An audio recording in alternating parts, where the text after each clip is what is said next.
منها جسم يلحق علي المشاهيب، مع جو فكره راح بي في انعزاله، مع جو فكره راح بي في انعزاله. أسطورنا مثل المجالس من الطيب مجالسه، أصحاب السمو والجلاله، ولا كما عد انقراح المشاريب، عنها الردي لجاه تكسر حباله. منها جسم يلحق علي المشاهيب، مع جو فكره راح بي في انعزاله، مع جو فكره راح بي في انعزاله. ومما طرى في خاطره من تجارب، يبدي علي برايه اللي طرى له، يشوف قولة نعمة تلقى معازيب، تنصاب عوف المجتمع والحثالة.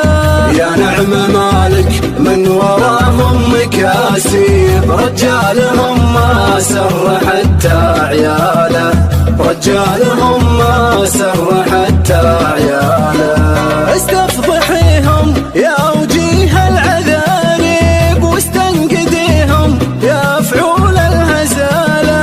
لو كان واحدهم تبين به الشيب، ما اشوف سره طيب عمه وخاله. والله لو انه طالع من ظهر ذيب، المرجله تلقى رجال بداله، المرجله تلقى رجال بداله. تلقى الرجال موجبين المواجب، اللي سهوا بالطيب كلمة رجاله، الهم مطالب وعليهم مطالب، صوالته صحبه دروع الجماله. حلو النباهم مكثرين التراحيب، والنعم ينصاهم لياجا مجاله، والنعم ينصاهم لياجا مجاله.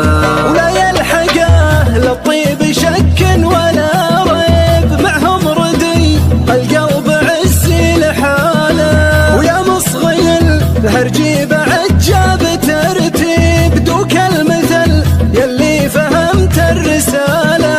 بيت الشعر وش هو بالايام مناسيب، والبير وش تسوى بدون المحاله. ولو تقنع الجهاله خضر المشاعيب، ما شفت في نطق الحقايق جهاله، ما شفت في نطق الحقايق جهاله. أسطورنا مثل المجالس